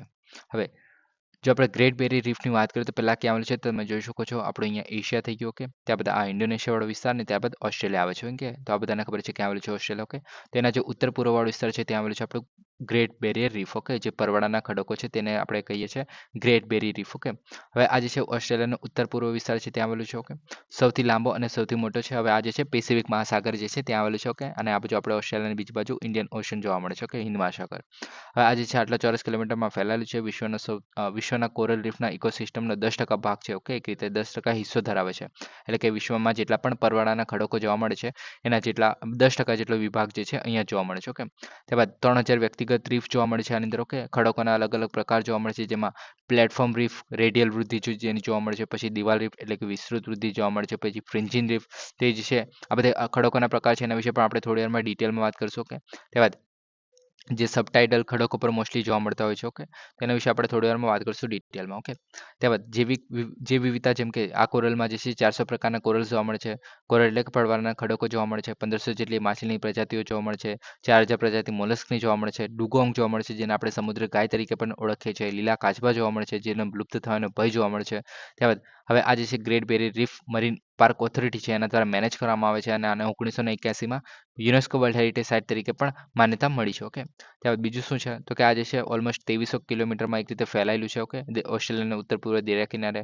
પછી ગ્રેટ બેરિયર રીફ જે છે વિશ્વનું સૌથી મોટું કોરલ રીફ છે એક રીતે. ઓકે, 1981માં આપણે વાત થઈ કે ભાઈ વર્લ્ડ હેરિટેજ સાઇટ તરીકે એને માન્યતા મળી છે. ઓકે, પછી કોરલ પોલિપ્સ તરીકે ઓળખાય છે જે અહીંયા માળખાઓ જોવા મળે છે જેના નાના જીવો જોવા મળે છે તેને. ઓકે, આ થઈ ગયું. આગળ વાત કરીએ કોરલ રીફના પ્રકાર. ઓકે, તો કોરલ રીફના પ્રકારની વાત કરીએ તો સૌ પ્રથમ જોવા મળે છે ફ્રિન્જિન રીફ. ઓકે, તો આમાં પિક્ચરમાં જોશો તો તમને વધારે ખબર પડશે. ઓકે, તો કોરલ રીફ કેવું હશે કે ભાઈ જે આપણે પહાડ જોવા મળે છે એક રીતે સમુદ્રનું જે આપણે પર્વત કહી શકીએ. ઓકે, તો સમુદ્રના પર્વતની એક રીતે શું કહે કે સમુદ્રની સપાટીથી ઉપર જોવા મળશે એક રીતે, અને આપણે જે પર્વત જોવા મળશે તો તેની એક રીતે નજીક જોવા મળશે. ઓકે, એની સાથે એક રીતે ચોંટેલા હશે. ઓકે, તો ત્યાં જોવા મળશે. તમે આમાં પણ જોઈ શકો છો કે આ વિસ્તાર જે છે એક રીતે આ જે પરવાળાના ખડકો અહીંયા જોવા મળશે. ઓકે, બંને બાજુ. ઓકે, એક રીતે ચારે બાજુથી એક રીતે ઢંકાયેલા હશે. ઓકે, હવે આ જે છે ખડકોના ટાપુઓ ખંડોની જે આસપાસ છે એને દરિયા કિનારાની નજીક ઉગે છે એક રીતે. ઓકે, તેઓ સીધા કિનારાની સરહદ ધરાવે છે. સાંકડા છીછરા લગુન દ્વારા જમીનથી અલગ પડે છે એક રીતે. ઓકે, એટલે કે આ જે છે થોડા દૂર પણ હોઈ શકે છે, વચ્ચે અમુક વાર પાણી પણ હોઈ શકે છે. ઓકે, અહીંયા ત્યારબાદ સામાન્ય રીતે ફ્રિંગિંગ રીફ જે છે એ રીફનો સૌથી સામાન્ય પ્રકાર છે. ઓકે, અને આ જે છે મતલબ આ જે છે મોસ્ટલી છીછરા પાણીમાં જોવા મળશે, એટલે કે વધારે ડિપોલા પણ નહીં હોય ને વધારે બહાર પણ નહીં હોય એવી રીતે જોવા મળશે. ઓકે, હવે આ જે છે હવાઈના દરિયા કિનારે ફ્રિન્જિંગ રીફ જે છે જોવા મળતા હોય છે. ઓકે, ત્યારબાદ બીજો પ્રકાર છે એનો બેરિયર રીફ્સ. ઓકે, હવે બેરિયર રીફમાં શું થશે કે જે છે એક રીતે પાણી થોડું ધીમેમાં રહીને ઉપર આવી ગયું હોય અથવા તો જે માઉન્ટેન છે એ પણ નીચે જતો હોય, તો એને કારણે શું થશે કે ભાઈ જે પરવાળાના ખડકો જે છે શરૂઆતમાં આવા જશે. ઓકે, આવા એટલે કે આવા જશે શરૂઆતમાં. ઓકે, કે મતલબ અહીંયા મતલબ ચોંટેલા હશે, પણ જેમ જેમ આ ડૂબવા માંડ્યું તો એક રીતે જે છે આવી રીતના વધતા જશે. ઓકે, આ વધતા જશે એને કારણે શું થશે કે ધીમે ધીમે જે સમુદ્રની બહાર જ આવી રહ્યા છે, તો એક રીતે જે છે એક રીતે દૂર તમે જોઈ શકો છો કે ભાઈ વચ્ચે પાણી ભરાઈ ગયું છે અને આ જે છે એક રીતે આવી રીતે એક્સપાન્ડ થઈ રહ્યા છે. ઓકે, એટલે કે દૂર થઈ રહ્યા છે. ઓકે, અને પ્લસ જે છે નીચે આપણે બેઝ તો જે છે જોવા મળશે. ઓકે, આ કોરલ રીફનો બેઝ તો અહીંયા જોવા જ મળશે. ઓકે, ને અહીંયા જે છે વચ્ચે આપણે પાણી ભરાઈ જાય છે, તો આ પાણીને કહેવામાં આવે છે લગુન. ઓકે, તો આને કારણે એને જે છે બેરિયર રીફ કહેવામાં આવે છે. બેરિયર રીફ કેમ કહેવામાં આવે છે તો કે વચ્ચે તો પાણી છે, પણ આને જે છે આ પાણીમાંથી બીજા પાણીની બહાર જવું હોય. ઓકે, એટલે કે જે સમુદ્રનું મેઇન જે સમુદ્ર છે ત્યાં જવું હોય તો વચ્ચે બેરિયર તરીકે કામ કરતા હોય છે. અમુક વાર વહાણો જે છે એ અહીંયાથી સરકી નથી શકતા. ઓકે, તો એને કારણે એનું નામ આપવામાં આવ્યું છે બેરિયર રીફ. ઓકે, તો આ થઈ ગયું. હવે આ જે છે એક રીતે અવરોધક ખડકો તરીકે પણ સમાંતર જોવા મળે છે દરિયાના કિનારે. ઓકે, અને પરંતુ ઊંડા વિશાળ લગુન્સ દ્વારા અલગ પડે છે. ઓકે, લગુન્સ તમે તમને કહી દીધું કે આ જે વિસ્તાર છે અહીંયા આટલો જે આપણે મતલબ પાણી જે વાળો વિસ્તાર છે વચ્ચે. ઓકે, આ બધા વચ્ચે તેને લગુન્સ તરીકે ઓળખવામાં આવે છે, ચારે બાજુ જોવા મળે છે એટલે. ઓકે, હવે જે છે નેવિગેશન માટે અવરોધ બને છે, મતલબ આવવા જવા માટે. ઓકે, કારણ કે તેમને સૌથી છીછરા બિંદુઓ ક્યારે પણ પાણીની સપાટી સુધી પહોંચેલા હોય છે અમુક વાર. ઓકે, ત્યારબાદ ઓસ્ટ્રેલિયાનો જે ઉત્તર પૂર્વ કિનારો એટલે કે ગ્રેટ બેરિયર રીફ જે છે એ આપણું બેરિયર રીફ છે. ઓકે, તો આ થઈ ગયું. ઓકે, એના નામમાં જ બેરિયર રીફ છે. ઓકે, ત્યારબાદ છે એટોલ્સ. ઓકે, તો એટોલ્સમાં શું જોવા મળે છે કે ભાઈ આની અંદર શું થાય છે કે ભાઈ આખો જે પહાડ જ છે એ આખો ડૂબી જાય છે. ઓકે, અને જે આપણે શું કહે કે સમુદ્રની સપાટી ઉપર આવતી ગઈ છે. ઓકે, એને કારણે શું થશે કે ભાઈ જે કોરલ રીફ છે એ તો ઉપર ને ઉપર વધતા જ રહેશે. ઓકે, અને ખાલી પહાડ તો અંદર નીચે જતો રહ્યો છે. ઓકે, પણ જે કોરલ રીફ જે છે બહાર ને બહાર આવતી જશે ને આવી રીતના આખું લગુન ક્રિએટ કરશે. ઓકે, તો આ જોવા મળશે, તેને આપણે એટોલ્સ કહે છે. ઓકે, હવે એટોલ્સ જે છે કોરલ રિંગ્સ છે. ઓકે, જે સંરક્ષિત લગુન તરીકે ઘેરી લે છે. ઓકે, એટલે કે લગુન એક રીતે ક્રિએટ થાય છે વચ્ચે વચ્ચે. ઓકે, જ્યારે ફ્રિંગ રીફથી ઘેરાયેલા ટાપુઓ છે તે એવી રીતે શરૂઆત થાય છે. હવે એ જે પહાડ છે એક રીતે સમુદ્રમાં ડૂબતા જાય છે ત્યારે તેની આજુબાજુ જે છે સમુદ્રનું સ્તર વધે છે, તે સામાન્ય રીતે રચાતા હોય છે. ઓકે, એટલે કે જે આપણે સમુદ્ર આપણે એક રીતે વધુ હોય તો પહાડ પણ એક રીતે નીચે જતો હોય, માઉન્ટેન જે છે નીચે જતો હોય, તો આ જે છે આપણે એટોલ જે છે ક્રિએટ થતું હોય છે. ઓકે, એટોલ જે છે ઘણીવાર સમુદ્રની મધ્યમાં સ્થિત હોય છે. હવે આ જે છે માલદીવ દ્વીપ સમૂહ અસંખ્ય એટોલ્સનો સમાવેશ થાય છે આની અંદર. ઓકે, તો આ થઈ ગયું આપણું એટોલ્સ. ઓકે, તો આવી રીતના 3 જે જોવા મળે છે. ઓકે, હવે ઇન્ડિયામાં પણ ઘણી જગ્યાએ આવા બધા જે પરવાળાના ખડકો જોવા મળે છે, જેમ કે આપણું સૌપ્રથમ છે અંદમાન નિકોબાર ટાપુઓ, તો ત્યાં પણ જે છે લગભગ 572 ટાપુઓ પર વિશિષ્ટ ફ્રિન્જિન રીફ જોવા મળે છે. ઓકે, જે આપણે 3 ટાઈપ જોયા છે એમાં સૌપ્રથમ હતું આપણું ફ્રિન્જિન રીફ. ઓકે, કે પહાડોની આજુબાજુ છે જે છે અહીંયા પરવાળાના ખડકો જોવા મળે છે. ઓકે, તો આ થઈ ગયું આપણું ફ્રિન્જિન રીફ. ઓકે, હવે આ જે છે તંદુરસ્ત જે વિવિધતા ધરાવે છે. ઓકે, તો તમે જોઈ લેવું કે ભાઈ મેપમાં અહીંયા છો કે અંદમાન નિકોબાર. ત્યારબાદ મન્નારનો અખાત, તો મન્નારનો અખાત જે છે તમે અહીંયા જોઈ શકો છો, મન્નાર પાર્ક બે. ઓકે, તો અહીંયા જે છે મન્નાર બાયોસ્ફિયર રિઝર્વ તરીકે એનો અખાતનો ભાગ છે, જેમાં 21 ટાપુઓ, સાંકળ અને ફ્રિન્જિન રીફ ધરાવે છે. અહીંયા પણ ફ્રિન્જિન રીફ જોવા મળે છે. ઓકે, ત્યારબાદ ઈસ્ટર્ન કોસ્ટ ઓડિશા, તો ઓડિશા તમે અહીંયા જોઈ શકો છો. ઓકે, આ તો અહીંયા પણ એક રીતે જોવા મળે છે. ઓકે, તો અહીંયા જે છે ચંદ્રભાગા તટ અને રામચંડી વચ્ચે જે છે સમુદ્રી નજીક એક પરવાળાની ખડક જોવા મળે છે. ઓકે, ત્યારબાદ આપણે કચ્છનો અખાત, તો ગુજરાતમાં માત્ર ફ્રિન્જિન રીફ છે. ઓકે, જે કચ્છનો અખાત છે તે અહીંયા તમે જોઈ શકો છો, કચ્છનો અખાત. ઓકે, તો અહીંયા પણ જોવા મળે છે. તો અહીંયા જે છે વિશાળ તાપમાન શ્રેણી અને ખારાશને કારણે જે છે ઓછા જોવા મળે છે, પણ જોવા પણ મળે છે. ઓકે, ત્યાંથી કચ્છના અખાતનો દરિયા કિનારા રાષ્ટ્રીય ઉદ્યાન તરીકે ઓળખાય છે. ઓકે, દરિયાઈ રાષ્ટ્રીય ઉદ્યાન તરીકે. ત્યારબાદ લક્ષદ્વીપ ટાપુ, તો અહીંયા તમે જોઈ શકો છો આ લક્ષદ્વીપ ટાપુ છે. ઓકે, તો ત્યાં જોવા મળે છે. ઓકે, અહીંયા એટોલ્સ જોવા મળે છે. ઓકે, તો એટોલ્સ ત્રીજું હતું આપણે જોયું હતું. ઓકે, જેમાં 36 ટાપુઓનો સમાવેશ થાય છે, 10 લોકો વસે છે એની ઉપર. ઓકે, ત્યારબાદ ટાપુઓની લંબાઈ 1 કિલોમીટર જેટલી હોઈ શકે છે, લગભગ 9 કિલોમીટર સુધી ઓછી પણ હોઈ શકે છે, અને પહોળાઈ 2 કિલોમીટર જેટલી હોઈ શકે છે. આ બધું યાદ રાખવાની જરૂર નથી, ખાલી તમે જગ્યા યાદ રાખશો કે ભાઈ ઇન્ડિયામાં કઈ કઈ જગ્યાએ પરવાળાના ખડકો જોવા મળે છે. ઓકે, તો આ થઈ ગયું આપણે કઈ કઈ જગ્યાએ જોવા મળે છે, તો કે આપણે ગલ્ફ ઓફ કચ્છમાં જોવા મળે છે, અરેબિયન સીમાં પણ અમુક વાર જોવા મળે છે, મહારાષ્ટ્રવાળો વિસ્તાર છે ત્યાં. ઓકે, ત્યારબાદ આપણે જે લક્ષદ્વીપ આઇસલેન્ડ થઈ ગયું, મન્નારનો અખાત થઈ ગયો, પછી અંદમાન નિકોબારનો જે આઇસલેન્ડ થઈ ગયું, તો આ બધું થઈ ગયું. ઓકે, તો આ બધી જગ્યાએ જે છે આપણે પરવાળાના ખડકો જોવા મળે છે. ઓકે, હવે નેક્સ્ટ ટોપિકની આપણે વાત કરીએ, પલામુ ટાઈગર રિઝર્વ. તો વન વિભાગે પલામુ ટાઈગર રિઝર્વ ખાતે ગોર તરીકે જાણીતા બાયસનની ઘટતી જતી વસ્તીને પુનર્જીવિત કરવા માટે એક અભ્યાસ જે છે શરૂ કર્યો છે. પલામુ ટાઈગર રિઝર્વની વાત કરીએ તો કઈ જગ્યાએ આવેલું છે? તો આ જે છોટા નાગપુર ઉત્તર પ્રદેશમાં ઝારખંડમાં આવેલું છે. ઓકે. હવે આ જે છે બેટલા રાષ્ટ્રીય ઉદ્યાનનો જે એક રીતે ભાગ છે, તમે જોઈ શકો છો આ બેટલા રાષ્ટ્રીય ઉદ્યાન છે. ઓકે. અને એનો જે છે પલામુ ટાઈગર રિઝર્વ જે છે એક રીતે ભાગ છે. ઓકે. હવે આ જે છે પ્રોજેક્ટ ટાઈગરના પ્રથમ 9 ટાઈગરમાંનું રિઝર્વમાંનું એક છે. 1932માં જ્યારે હાથ ધરવામાં આવેલું પગમાર્ક ગણતરી. હવે પગમાર્ક ગણતરી બધાને ખબર જ હશે કે જેની અંદર આપણે અલગ અલગ વાઘ છે તો એના જે પંજાના નિશાન છે, કઈ કઈ જગ્યાએ કયા વાઘના પંજાના નિશાન છે, એવી રીતના જે છે વસ્તી ગણતરી કરવામાં આવતી હતી વાઘની. તે જ છે આપણે પ્રથમ વખત થયેલી આ જે પલામુ ટાઈગર રિઝર્વ જોવા મળે છે તેની હેઠળ. ઓકે. તો આની અંદર જે છે આટલા ચોરસ કિલોમીટરમાં ફેલાયેલું છે. ઓકે. ત્યારબાદ ખીણો ટેકરી મેદાનો બધું જોવા મળે છે. ઉત્તર કોયલ, ઔરંગા અને બુહરા. તો આ જે છે એકમાત્ર બારમાસી નદી છે. ઓકે. તો આ જે છે ઇમ્પોર્ટન્ટ નદીઓ છે આની અંદર. ઓકે.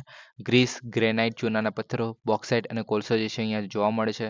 પછી જંગલોમાં આપણે ઉષ્ણકટિબંધીય શુષ્ક પાનખર જંગલો થઈ ગયા, ઉષ્ણકટિબંધીય ભેજવાળા પાનખર જંગલો થઈ ગયા, આ બધું થઈ ગયું. પછી વનસ્પતિ આ બધા જોવા મળે છે. પ્રાણીઓની વાત કરીએ તો ગોર જોવા મળે છે. પછી ભારતીય ઓટર, ભારતીય પેંગોલિન, તો આ બધું આની અંદર જોવા મળે છે. ઓકે. આ થઈ ગયું આપણું પલામુ ટાઈગર રિઝર્વ. ઓકે. હવે નેક્સ્ટ ટોપિકની આપણે વાત કરીએ. ભારતીય ગ્રે વરુ. તો તાજેતરમાં કર્ણાટકના પ્રથમ વરુ અભયારણ્ય એટલે કે બંકાપુર વરુ અભયારણ્યમાં એક ભારતીય ગ્રે વરુએ 8 બચ્ચાને જન્મ આપ્યો છે. ઓકે. હવે ભારતીય ગ્રે વરુની જો આપણે વાત કરીએ તો ગ્રે વરુ દક્ષિણ પશ્ચિમ એશિયાથી ભારતીય ઉપખંડ સુધી ફેલાયેલું છે. ઓકે. નાના ટોળાઓ, ઓછા અવાજવાળા અને નિશાચર એટલે કે સાંજથી સવાર સુધી શિકાર કરે છે. નિશાચર એટલે કે રાત્રે મોસ્ટલી જાગતા હોય છે. ઓકે. હવે આ જે છે દેખાવ તિબેતન અને અરબી વરુ છે એના કરતાં મધ્યમ હોય છે. મધ્યમ કદના, વિલાસી શિયાળના કોટાના નો અભાવ જોવા મળે છે એક રીતે. ઓકે. ત્યારબાદ મતલબ કોટ જેવું જે રચના જોવા મળે છે બીજા બધા વરોમાં તે આમાં નથી જોવા મળતી એક રીતે. ઓકે. પછી રહેઠાણ જોઈએ તો ઝાડીના ઘાસના મેદાનો થઈ ગયા, અર્ધ શુષ્ક પશુપાલન, કૃષિ પરિસ્થિતિ તંત્ર થઈ ગયું, ગરમ પરિસ્થિતિઓ, તો આ બધી જગ્યાએ જોવા મળે છે. ઓકે. ભારતીય ઉપખંડથી ઇઝરાયલ સુધી જે છે જોવા મળે છે. ઓકે.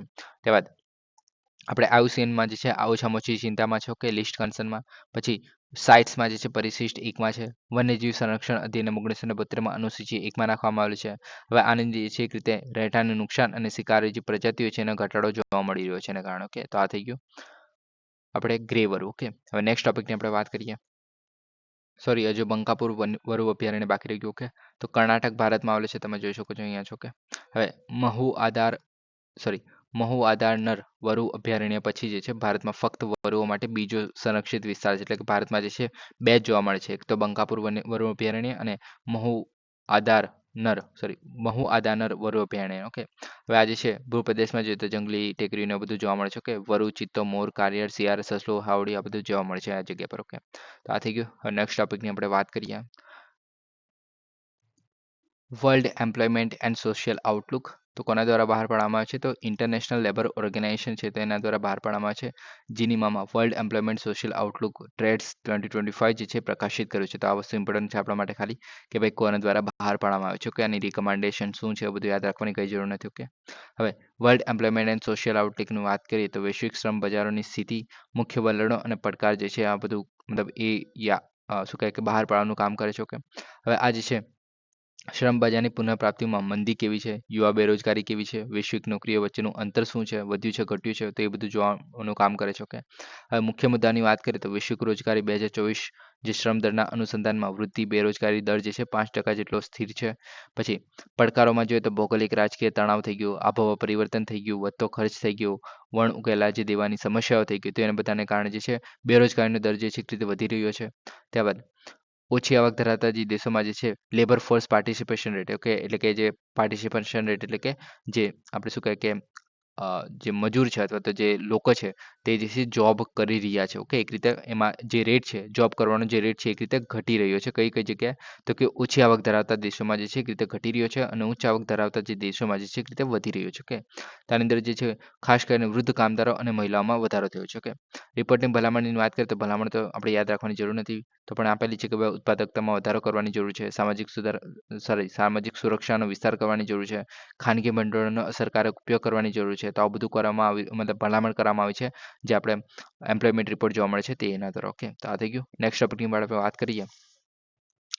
કૃષ્ણા નદી. તો તેલંગાણા સરકારે આંતરરાજ્ય નદી જળ વિવાદ અધિનિયમ 1956 છે એની કલમ 3 હેઠળ પૂરી પાડવામાં આવેલી નવી સંદર્ભ શરતોના આધારે તેલંગાણા અને આંધ્રપ્રદેશ વચ્ચે પાણીના ફાળવણીના મુદ્દાને નિર્ણય લેવા માટે કૃષ્ણ જળ વિવાદ ટ્રિબ્યુનલ જે છે એના આદેશનું સ્વાગત કર્યું છે. ઓકે. હવે આજે જે છે આપણે કૃષ્ણા જળ વિવાદ ટ્રિબ્યુનલ 2 જે છે ઓકે, તો એના દ્વારા આપણે નવો નિયમ મતલબ એક રીતે નવો આદેશ આપવામાં આવ્યો છે. હવે એમાં જે છે એક્ઝેક્ટલી કેવી રીતે વોટરનું ડિસ્ટ્રીબ્યુશન થશે એની વાત નથી કરવામાં આવી ઓકે, તો તે નહીં જોઈએ આજે આપણે ઓકે. કૃષ્ણા નદીની જો આપણે વાત કરીએ તો ભારતની ચોથી સૌથી મોટી નદી છે, પાણીનો પ્રવાહ અને નદીના તટ પ્રદેશને આધારે ઓકે. હવે આજે છે મહારાષ્ટ્રમાંથી નીકળે છે મહાબળેશ્વર પાસેથી ઓકે, જે અરબી સમુદ્રથી 64 કિલોમીટર જેટલું દૂર આવેલું છે ઓકે, તો અહીંયાથી નીચે કસેથી નીકળે છે ઓકે. ત્યારબાદ મહારાષ્ટ્ર, કર્ણાટકા, તેલંગાણા અને આંધ્રપ્રદેશમાંથી પસાર થાય છે. તો આપણે બધાને ખબર છે આ મહારાષ્ટ્ર, તેલંગાણા, આંધ્રપ્રદેશ અને કર્ણાટક, તો આ 4 રાજ્યોમાંથી પસાર થાય છે ઓકે. હવે આમાં જે છે તમે જોઈ શકો છો તુંગભદ્રા પણ અહીંયા આવેલી છે કે તુંગ અને ભદ્રા, તો આવી રીતના પછી આગળ વધશે એ બધી છે, આગળ જઈને પછી કૃષ્ણા નદીમાં વહી જાય છે ઓકે. ને આ જે છે જોવા મળે છે પછી હમશલા દેવી ખાતે જે છે બંગાળની ખાડીમાં જે છે અહીંયા મળે છે ઓકે, તો આ જે છે કર્ણાટકમાં આવેલું છે, સોરી આંધ્રપ્રદેશમાં આવેલું છે ઓકે. હવે 1300 કિલોમીટર જેટલી આપણે લંબાઈ છે આની ઓકે. હવે આટલા ચોરસ કિલોમીટરમાં ફેલાયેલી છે, ઓલમોસ્ટ ભારતના 8% વિસ્તારમાં એક રીતે ઓકે. આગળ વાત કરીએ તો કે ઉત્તરમાં બાલાઘાટ પર્વતમાળા જોવા મળે છે, દક્ષિણ પૂર્વમાં પૂર્વીય ઘાટ જોવા મળે છે, પશ્ચિમમાં પશ્ચિમ ઘાટ જોવા મળે છે. મુખ્ય આપણે ઉપનદીઓની વાત કરીએ તો જમણે જે છે ઘટપ્રભા, માલપ્રભા અને તુંગભદ્રા જોવા મળે છે. જમણે એટલે કે તમે તમે જોઈ શકો છો ઓકે, કે આપણું જે અહીંયા આ વાળો વિસ્તાર છે ઓકે, જે આપણે તુંગભદ્રા થઈ ગયું કે, તો આ બાજુ છે, તો આ બધું જમણો કાંઠો થઈ ગયો ઓકે. અને ડાબા કાંઠે કઈ કઈ છે તો કે ભીમા, મુસી અને મુન્નેરુ, તો આ બધી નદીઓ જોવા મળે છે ઓકે, તો આ થઈ ગયું. નેક્સ્ટ ટોપિકની વાત કરીએ તો કે નેવાસા તળાવ, તો કે કેન્યાનું લોકપ્રિય નેવાસા તળાવ જે છે પાણીના હાઈસ્થીન એટલે હાઈસ્થીન જે છે કે તે આપણે શું કહે કે વનસ્પતિ જેવું જોવા મળે છે, છોડ જોવા મળે છે, જેને તેના મોટા ભાગને કબજે કરી લીધું છે ઓકે. હવે આ જે છે નેવાસા તળાવ ક્યાં આવેલું છે તો કેન્યામાં આવેલું છે. તો કેન્યા આવેલું છે તમે જોઈ શકો છો અહીંયા આપણે કેન્યા આવેલું છે ઓકે, હોર્ન ઓફ આફ્રિકાની એક રીતે નીચે કહી શકીએ ઓકે. Lake Victoria okay. હવે હોર્ન ઓફ આફ્રિકામાં કયા કયા દેશો આવે છે તો તમારે કહેવાનું છે કે ટ્રીક મેં કહી દીધી છે, સીડ એવી ટ્રીક કીધેલી છે ઓકે, તો તમને યાદ હશે તો કોમેન્ટ કરજો ઓકે. તો હવે કેન્યાની જો આપણે વાત કરીએ તો કે કેન્યામાં તમે જોઈ શકો છો આપણે તમે જે લેક નેવાસા ઓકે, તો આ લેક નેવાસા થઈ ગયા સિવાય પણ લેક નોકુરુ થઈ ગયું, લેક બેરીનો થઈ ગયું, પછી લેક ટુર ટુરકાના ઓકે, તો એ થઈ ગયું. ત્યારબાદ અહીંયા તમે લેક વિક્ટોરિયા જોઈ શકો છો, જે યુગાન્ડા છે, કેન્યા છે, તંઝાનિયા છે, એની સાથે બોર્ડર ધરાવે છે okay. Democratic Republic of Congo છે આ બાજુ બીજી બાજુ ઓકે, તો એની સાથે પણ એક રીતે બોર્ડર ધરાવે છે આઈ થિંક ઓકે. ત્યારબાદ બીજું શું છે, નહીં સોરી ડીઆરસી જોડે નથી ધરાવતું, જે લેક વિક્ટોરિયા છે તો ઓકે. આગળ વાત કરીએ બીજું શું છે આની જોડે, ત્યારબાદ તો કે સધર્ન રિફ્ટ વેલી કેન્યા છે, તો ત્યાં આવેલું છે ઓકે. તાજેતરમાં ભૂસ્તરશાસ્ત્રીય મૂળ લુપ્ત અથવા તો સુસુપ્ત જ્વાળામુખીથી એક રીતે ઘેરાયેલું છે ઓકે. પછી માલેવા અથવા તો ગીલી ગીલી નદીઓ જે છે આની અંદર આવે છે. પછી પેપિયસ રીડ્સ, ડૂબી ગયેલા છોડ, વિદેશી પાણીના હાઈસ્થીન, તેનો જે આપણે હાઈસ્થીન જે છે એક રીતે જોવા મળે છે આની અંદર ઓકે, વનસ્પતિ છે એક રીતે. વિવિધ જળ પક્ષીઓ, મોટાભાગના સસ્તન પ્રાણીઓ, તો અહીંયા જે પ્રાણી સૃષ્ટિ જોવા મળે છે, ફૂલો જોવા મળે છે, માછીમારી જોવા મળે છે. પછી વીજ ઉત્પાદન પણ જોવા મળે છે ભૂસમાંથી એટલે કે આપણે જીઓથર્મલ એનર્જી જે કહે છે તેનો ઉપયોગ કરીને ઓકે. અને આજે છે રામસર સ્થળ તરીકે પણ એને માન્યતા આપવામાં આવી છે ઓકે. હવે જે હાઈસ્થીનની વાત કરીએ છીએ તો વોટર હાઈસ્થીન કહેવામાં આવે છે, તો આવા જે છે આપણે ફૂલોને એક રીતે વનસ્પતિ જોવા મળે છે જે પાણીની આપણે સપાટીની ઉપર ઓકે. તો એને કારણે શું થાય છે, પહેલાં તો આ વોટર હાઈસ્થીન જે છે દક્ષિણ અમેરિકાનું 1980ના દાયકામાં કેન્યામાં રજૂ કરવામાં આવેલું ઓકે. દૂષિત પાણીમાં ઉગે છે અને ઝડપથી ઉગે છે એક રીતે ઓકે, ખૂબ જ આક્રમક હોય છે, જેને ઇન્વેઝિવ સ્પીસીસ પણ આપણે ઘણી વખત કહીએ છીએ ઓકે. સૂર્ય પ્રકાશને જે છે પ્રવેશતા અટકાવે છે જમીનની મતલબ પાણીની નીચે ઓકે. તો એને કારણે શું થશે કે ભાઈ ત્યાંની જે જળચર જીવન છે તેને એક રીતે અસર કરે છે, મતલબ માછલીઓને સૂર્યપ્રકાશ નહીં મળે, કોરલ રીફને આપણે એક રીતે લીલ ઓછી થઈ જશે, તો એવું બધું જોવા મળશે. એને કારણે શું થશે કે ભાઈ આખું જે આપણે સજીવ આપણી જે જીવનરેખા છે એક રીતે અટકી જશે બધી વસ્તુનું ઓકે. અને એક રીતે જે વોટર બોડી છે એક રીતે પ્રદૂષિત અથવા તો નાશ પામશે ઓકે. તો આવું થઈ ગયું આપણું વોટર હાઈસ્થીનને કારણે આ બધું જોવા મળી રહ્યું છે, જે કેન્યા છે, નેવાસા છે તેની અંદર ઓકે. તો આ થઈ ગયું. નેક્સ્ટ ટોપિકની આપણે વાત કરીએ હવે એન્ટીવેનોમ. હવે વેનોમ એટલે તો બધાને ખબર છે, વેનોમ એટલે કે ઝેર ઓકે. તો એને કાપવા માટે જે દવા આવે છે તેને કહેવામાં આવે છે એન્ટીવેનોમ ઓકે. તો સર્પદંશ એટલે કે સાપનું જે કરડે છે, તો એવા જે આપણે 58,000 કેસો જોવા મળે છે દર વર્ષે ઓકે. અને આ જે છે ભારતને વિશ્વની સર્પદંશની રાજધાની તરીકે બનાવે છે, એટલે કે આપણા વિશ્વમાં જે છે સૌથી વધારે સર્પ એટલે કે સાપનું કરડવાના જે કિસ્સાઓ છે એ ભારતમાં જોવા મળે છે ઓકે. તો આ સંદર્ભમાં એન્ટીવેનમ્સ જે છે એક રીતે મહત્વપૂર્ણ ભૂમિકા ભજવે છે ઓકે. હવે એન્ટીવેનમ્સની જો આપણે વાત કરીએ તો કે સાપના કરડવા માટે જીવરક્ષક દવાઓ તરીકે હોય છે અને ઝેરી પદાર્થોને બાંધીને તેમને બિન અસરકારક કરવા માટે બનાવવામાં આવે છે ઓકે. હવે સાપની જે ઝેરની ઘાતક ચાળ છે જે અલગ અલગ હોઈ શકે છે. તો હવે જે ઝેરના આપણે સાપનું જે ઝેર છે એમાં હિમોટોક્સિન્સ હોય તે જે છે રક્તની કશીઓ એટલે કે મનુષ્ય શરીર છે એની રક્ત કોશિકાઓ છે એને નાશ કરે છે અને ગંઠાઈ જવાની જે પ્રક્રિયા છે એટલે કે જે લોહી બંધ થવાની જે પ્રક્રિયા છે એને એક રીતે વિક્ષેપ પાડે છે. એને કારણે લોહી બંધ નહીં થતું અને લોહી બંધ નથી થતું અને તમારા જે શરીરમાં જે છે એક રીતે ઝેર પ્રવેશવા માંડે છે. ઓકે, ત્યારબાદ ન્યુરોટોક્સિન્સ જો જોવા મળતા હોય છે એ જે છે સંકેતો છે તેને અવરોધે છે અને લકવાગ્રસ્ત પ્રક્રિયામાં એક રીતે નાખી શકે છે. વ્યક્તિ જે છે એ લકવાગ્રસ્ત પણ થઈ શકે છે. ઓકે, પછી સાયટોટોક્સિન્સ તો એ જે છે ડંખના સ્થળે પેશીઓ ઓગાળી નાખે છે. ત્યારબાદ તબીબી હસ્તક્ષેપ વિના જે છે ઘણીવાર જે છે આ બધા વસ્તુ છે એક રીતે આપણે સાપનું કરડવું જે છે એક રીતે જીવલેણ બની શકે છે. ઓકે, ત્યારબાદ હવે ઉત્પાદનની વાત કરીએ જે મતલબ આપણે એન્ટીવેનમની. ઓકે, તે જે છે 1990ના દાયકામાં ઘોડાઓનો ઉપયોગ કરીને આલ્બર્ટ કાલ્મેસ દ્વારા જે છે શરૂઆત કરવામાં આવેલી. ઓકે, તેની અંદર શું કરવામાં આવતું હતું કે ભાઈ સાપને પકડવામાં આવતું હતું, એનું ઝેર કાઢવામાં આવતું હતું અને એન્ટીબોડીઝનું ઉત્પાદન કરવા માટે આપણે ઘોડો છે એને ઝેરની રસી આપવામાં આવતી હતી અને ત્યારબાદ જે છે એના ઘોડાના લોહીમાંથી જે છે એન્ટીબોડીઝ જે છે બહાર કાઢવામાં આવતી હતી અને શુદ્ધ કરવામાં આવતી હતી, જેનો ઉપયોગ જે છે આપણે મનુષ્ય માટે કરી શકતા હતા. ઓકે, તો એક રીતે આપણે શું કહે કે ઘોડા પર એક રીતે એક્સપેરિમેન્ટ અથવા તો ઘોડાનો જ ઉપયોગ કરવામાં આવતો હતો. ઓકે, એક રીતે ત્યારબાદ પોલીવેલેન્ટ એન્ટીવેનમ્સ તો એ જે છે બહુવિધ પ્રજાતિઓને લક્ષ્ય બનાવે છે. ઓછા સામાન્ય સાપ માટે અસરકારકતા બદલાય છે. અલગ અલગ સાપ માટે અલગ અલગ એની પ્રક્રિયાઓ જોવા મળી શકે છે. કે અસરકારકતા અલગ અલગ હોઈ શકે છે. ભારતમાં વાત કરીએ તો સૌથી મોટો ઉત્પાદક અને ગ્રાહક છે એટલે કે સૌથી વધારે ઉત્પાદન જે છે એન્ટીવેનમનો આપણે ઇન્ડિયામાં થાય છે અને ત્યારબાદ આપણે ગ્રાહક પણ છીએ. ઓકે, એટલે કે એન્ટીવેનમ દવાનો ઉપયોગ પણ વધારે આપણા ઇન્ડિયામાં થાય છે. ઓકે, પડકારો જોવા મળે છે જેમ કે સમયસર તબીબી સંભાળનો સુલભતા જોવા મળતી નથી, પછી અયોગ્ય વહીવટ અને અપૂરતી સુવિધાઓ જોવા મળે છે. લોજિસ્ટિકના મુદ્દાઓ આવે છે એટલે કે કોઈ પણ જગ્યાએ આપણે ઝડપથી દવા પહોંચાડીએ તો તે નહીં થઈ શકતું. અંધશ્રદ્ધાળુ માન્યતાઓ જોવા મળે છે, સાંસ્કૃતિક પ્રથાઓ જોવા મળે છે, પછી ગ્રામીણ વિસ્તારમાં કોલ્ડ સ્ટોરેજનો અભાવ જોવા મળે છે જેથી આપણે તેની નજીક નથી રાખી શકતા. માળખાગત સુવિધાનો અભાવ જોવા મળે છે. ઊંચા ઉત્પાદન ખર્ચ અને આર્થિક રીતે વંચિત લોકો માટે સુલભતાને મર્યાદિત કરે છે. તો આ બધું પડકારો જોવા મળે છે એન્ટીવેનમ્સ માટે. ઓકે, એટલે કે એને કારણે શું થાય છે કે અમુક વાર મૃત્યુ પણ જોવા મળતા હોય છે ગામડાઓ વિસ્તારમાં. ઓકે, સાપ કરડવાથી. ઓકે, તો આ થઈ ગયું. નેક્સ્ટ ટોપિકની આપણે વાત કરીએ. હવે આ છે national advance surface two air missile system. Okay, તો હવે આટલી બધી ઇમ્પોર્ટન્ટ નથી કેમ કે આ જે છે તાઇવાને લીધી છે. ઓકે, હવે યુએસએ પાસેથી લીધી છે તો આપણા માટે ખાલી કોના દ્વારા લેવામાં આવે છે એટલું યાદ રાખશો તો મળતી નહીં છે. ઓકે, એટલું જ કામનું છે આપણા માટે. ઓકે, તો તાઇવાને તાજેતરમાં જાહેરાત કરી છે કે નવી ખરીદેલી જે અત્યાધુનિક યુદ્ધ પ્રમાણિત જે national advance surface two air missile system છે એને રાજધાની તાઇપેઈ જે એના રક્ષણ માટે ઉત્તર તાઇવાનમાં તૈનાત કરવામાં આવશે. ઓકે, હવે આમાં જે છે તમે જોઈ શકો છો કે ભાઈ મધ્યમ અંતરની જમીન આધારિત હવાઈ સંરક્ષણ પ્રણાલી છે. ઓકે, સંયુક્ત રીતે રેથોયોન જે યુએસએની અને કોર્ક્સબર્ગ જે ડિફેન્સ એન્ડ એરોસ્પેસ જે નોર્વેની છે. ઓકે, તો એના દ્વારા તૈયાર કરવામાં આવેલી છે. ઓકે, 1994થી કાર્યરત છે. સૌપ્રથમ રોયલ નોર્વેજિયન એરફોર્સ દ્વારા તૈયાર કરવામાં આવેલી. ઓકે, હવે આમાં જે છે અલગ અલગ દેશોમાં જોવા મળે છે. પછી વિમાન, હેલિકોપ્ટર, ક્રુઝ મિસાઇલ, યુએવી જે છે એને ઓળખે છે, તેને પ્રવેશ કરે છે. મતલબ શું કહે કે ભાઈ આવું કશું ઉડતું હોય તેને આપણે ઓળખશે ને ત્યાં પર તેનો હુમલો કરશે એના પર એક રીતે. ઓકે, ત્યારબાદ 2005થી યુએસએ નેશનલ કેપિટલ રિજિયન હવાઈ સંરક્ષણ પ્રણાલી છે એનો ભાગ રહ્યો છે. ઓકે, હવે આને જે છે અલગ અલગ આપણે સ્પેસિફિકેશન વિશેષતા જોવા મળે છે જે આપણે જરા યાદ રાખવાની જરૂર નથી. ઓકે, તો આ થઈ ગયું. સો ગાઈઝ આજ માટે આટલું જ છે. Okay, please subscribe, like and share. Thank you for listening. જય હિન્દ, વંદે માતરમ.